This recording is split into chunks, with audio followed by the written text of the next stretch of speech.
Everyone said you were going places. The teacher wrote your name on the board. Your parents told their friends. Your relatives called you the sharp one, the bright one, the one who was going to do something big with their life. And now, here you are. Scrolling, stalling, watching people who seemed way less put together than you, somehow building lives that look full, connected, and real, while you sit there with a brain that works perfectly fine, and a life that feels like it's buffering. You're not lazy. You're not broken. You're not even confused about what you want. You're something worse than all of that. You're stuck. Stuck in a way that doesn't make sense on paper. Stuck in a way you can't explain to people without sounding dramatic. Stuck in a way that, honestly, you're a little embarrassed to admit. Because you were supposed to be the one who had it together. Here's what nobody ever told you. The label they put on you when you were young, the smart kid label, it didn't just describe you. It shaped you. It quietly rewired the way you see yourself, the way you handle failure, the way you show up in relationships, and the way you move through a world that stopped giving gold stars a long time ago.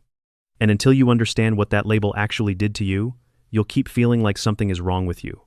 When really, everything that's happening makes complete sense. Here's where it starts. Go back to being small. When you're a kid, you're doing one thing almost constantly, even when you don't realize it.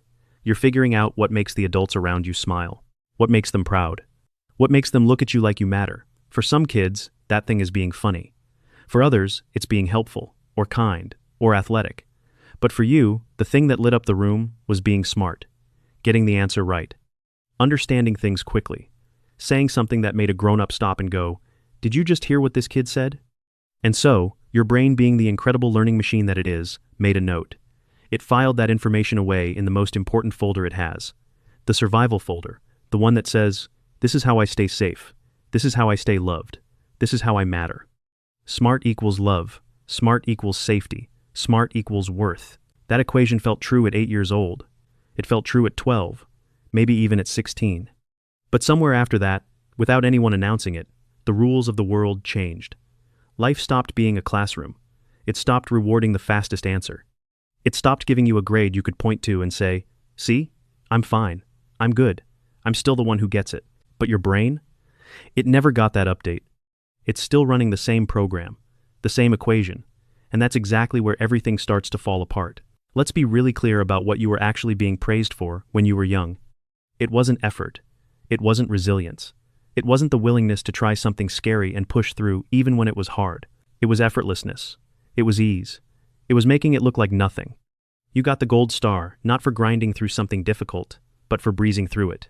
And people loved that. They pointed at it. They celebrated it. So over time, effortless became your identity. And then, it became your trap. Because here's what happens when effortlessness becomes your whole brand. The moment something isn't effortless, it doesn't just feel difficult. It feels like a threat. Struggling at something doesn't feel like a normal part of learning. It feels like evidence. Evidence that maybe you weren't as smart as everyone thought. Evidence that the label was wrong. And if the label was wrong, then everything built on top of it is wrong too. Your whole sense of self, everything. So your brain, trying to protect you, does what brains do when they feel threatened. It avoids. You don't raise your hand unless you're already certain of the answer. You don't play games you haven't mastered. You don't try things that might expose you. You don't go after the things you actually want if there's any real chance of failing publicly. And over years and years of making those small, quiet, self-protective choices, your life starts to shrink. The circle of things you're willing to try gets smaller. The risks you're willing to take get fewer. And the version of you that was supposed to be going somewhere, that version, starts standing very still. Meanwhile, and this is the part that stings, the people who were never labeled the smart one were out there doing something you didn't realize was valuable. They were learning how to fail, how to be bad at things, how to try something new and be embarrassingly awful at it, and come back tomorrow and try again.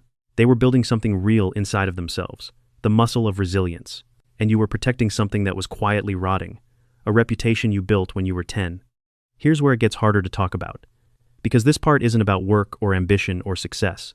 This part is about connection, about belonging, about the kind of loneliness that doesn't make sense because you're surrounded by people and you still feel completely, utterly alone. Real connection, the kind that fills you up. Instead of draining you, it requires one thing you were never taught to do.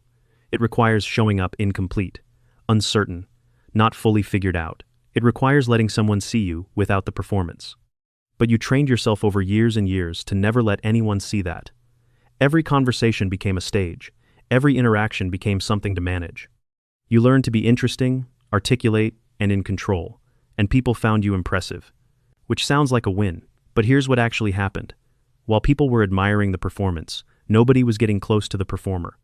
Because you weren't present, you were calculating. What should I say next? What do they think of me? Am I coming across right? Is this working? Your brain was running a background program the whole time, analyzing, computing, managing, and that constant background noise made it impossible to actually land inside a moment with another person. And because connection takes energy, and performance takes even more energy, eventually you started pulling back, saying no to invitations, keeping people at arm's length, telling yourself it's just your personality. You're an introvert. You like your space. You just need to recharge. And some of that might be true, but some of it, a significant, uncomfortable part of it, is that real closeness feels genuinely dangerous, because real closeness means being seen without the armor, and the armor is the only thing that's made you feel safe for as long as you can remember. So you end up lonely in a very specific, very painful way. Not the kind of lonely where nobody wants you, the kind where you desperately want connection, but the very strategies you've used to survive are the exact strategies that keep blocking it. And here's what that costs you. Every day that you walk through the world performing instead of living, you pay a price. Not in money, not in time, in something quieter and harder to get back. You pay in energy, in aliveness, in the slow, steady draining of the part of you that actually cares. Because when you're always managing how you come across, you can never fully be anywhere. You're never fully at dinner with your friends. You're never fully in the conversation. You're never fully present in your own life. You're always half inside your own head, monitoring, adjusting, calculating. And after years of that, people don't just feel lonely, they feel numb, like the volume got turned down on everything. Like they're living life through glass, watching it happen, but never quite touching it. That numbness is not a character flaw. It is exhaustion. Deep, structural, years in the making exhaustion. And recognizing that is important, because it means you're not broken. You're depleted, and depletion has a cure. Now here's the moment where things shift. Because there's something almost unbearably ironic sitting at the center of all of this. The thing you've been terrified of, showing the uncertainty, the mess, the not having it together, that is literally the thing that creates connection between human beings. Nobody bonds over the highlight reel. Nobody stays up until 3 a.m. with someone because that person has everything figured out. The moments that make people feel close, the moments that make people feel seen, those are the raw ones, the honest ones, the I don't really know what I'm doing either ones. You have been so focused on being impressive that you forgot how to be relatable. And relatable isn't a downgrade from impressive. Relatable is the whole point. Relatable is what makes a life feel like it belongs to you. The smartest people in any room aren't the ones with the most answers. They're the ones comfortable enough with themselves to say, I don't know. But let's find out. That's not a weakness. That's freedom. So what actually changes this? Not a new routine, not another book, not a smarter plan or a better system, or a cleaner way to organize your thoughts. What changes it is the story.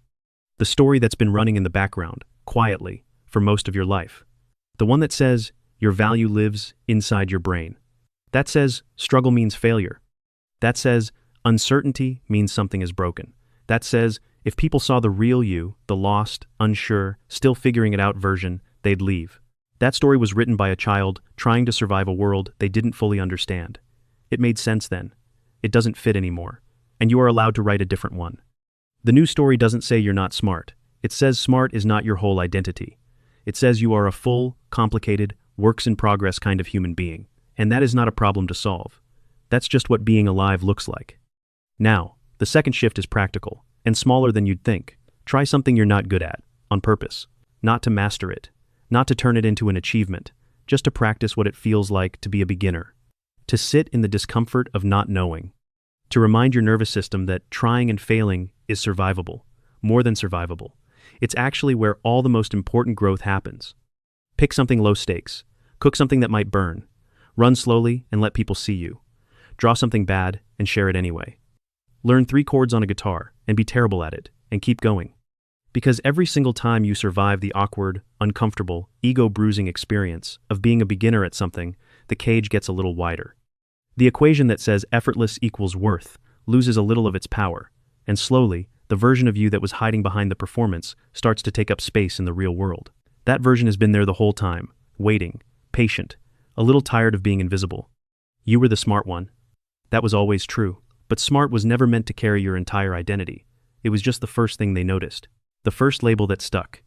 And you held onto it so tightly, for so long, that you forgot there was a whole person underneath it. Underneath it, there's someone who wants to be known, really known, not for what they know or how fast they think, but for who they actually are when they stop performing. That person is not lost, they've just been waiting. Waiting for you to get tired of being impressive, waiting for you to choose real over polished, waiting for the moment you decide that belonging somewhere as yourself is worth more than being admired from a distance. That moment can be now. You don't need to be the smartest person in the room. You just need to be willing to be a person in the room. Uncertain, unfinished, still becoming. That's not weakness. That's the bravest version of you there is. If this reached something in you, something you felt but never quite had words for, share it with someone who's been the smart kid their whole life and wonders why that doesn't feel like enough anymore. Because they need to know they're not alone, and so do you.